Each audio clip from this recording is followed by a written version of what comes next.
Хей, родители!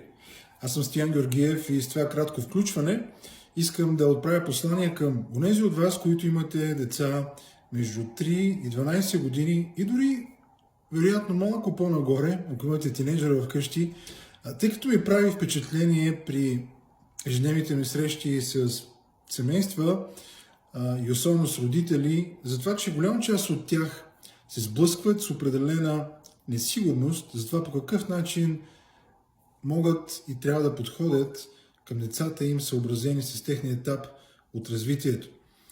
Това, което е важно да се отбележи, че първите години ранното детско развитие можем да го определим като етап, който наричаме "дай ми своя ум". Какво имаме в предвид с това? Смисълът е, че ние имаме отговорност да инструктираме детето. И това е възможно най-широкият прозорец, най-широко отвореният прозорец от възможност, който разполагаме, за да можем да поведем нашето дете в определена посока и да го насочим към усвояване на определени ценности, морални категории и дори инструкции, благодарение на които то да усвои ценностите на нашето семейство. Малко по-късно, между 5-6 до началото на тинейджърските години, етапа, който наричаме "дай ми своето сърце". Ние имаме нужда да спечелим не само ума на детето и то да се превърне в изпълнител на заповеди у дома, но има нужда да спечелим сърцето му и да го убедим в нашата кауза. Това не е момента, в който децата са чак толкова сговорчиви. Сега знам, че вероятно някои от вас си казвате: ние имаме малко дете вкъщи и последното, което можем да кажем е, че то е сговорчиво. Напротив, като че ли изглежда, сякаш е много трудно да го владеем. И това е момента, в който не трябва да се отказвате, но е необходимо да бъдете настойчиви, за да може тези вашите ценности и убеждения да се усвоят от страна на децата.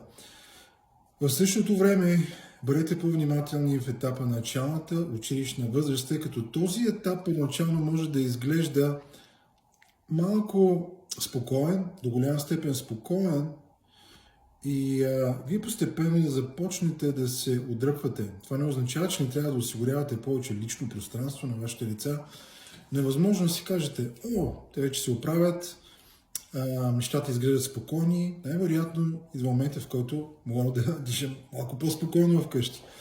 Но това не е момента, в който да се успокоите, тъй като тези усещания са привидни и детето продължава да има нужда от вас. Така че онова, от което то също има нужда, е да установите регулярност на провеждане на може би срещи, виждания, благодарение на които да имате регулярни разговори и то да усвои от това, което е важно за вас като семейство. Сега, стигаме до много ключов етап на тинейджърските години, тъй като едно дете може напълно да промени своите възприятия и начини на поведение към 13-та година.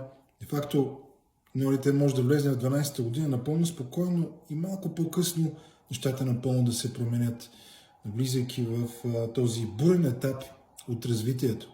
Това е моментът, който ние наричаме "дай ми своята ръка". Какво имам в предвид? Точно в този момент някои от нас си казват: детето може би има нужда от лично пространство, да намери себе си, да се самоопредели, да поеме по свой път и така нататък. Но всъщност, голяма част от тинейджерите, и аз съм говорил с много от тях, казват: аз искам да си говоря повече с мама и татко. Аз имам нужда да прекарам повече време с тях. Не съм сигурен доколко те имат нужда от това и доколко те ме обичат. Защо се получава така? Понеже в този етап голяма част от родителите започват да се отдръпват от процеса на родителство, осигурявайки привидна свобода, от която децата им казват, че имат нужда, но всъщност често те разклащат нещата, създавайки само едно привидно усещане, че нещата са така. Точно това е етапа, в който ние трябва да ги хванем за ръка, не буквално, в буквалния смисъл, да им кажем: върви с мен, следвай ме. Това е момента, в който има нужда ние по-настойчиво да провеждаме разговори. Не говоря за обсебване в личното им пространство, но говоря за присъствие, внимателно, с разбиране, с емпатия, с намиране на подходящо време и място, без ескалация, обвинения и така нататък. Но в същото време е важно ние да присъстваме в техния живот. И така, моят въпрос към вас днес е: на кой етап се намирате? В кой етап се намират вашите деца? И какъв подход бихте използвали спрямо тях? Ако смятате, че можем да бъдем полезни, просто ни се обадете и ще можем да дадем още повече и по-пълноценни идеи. Благодаря ви.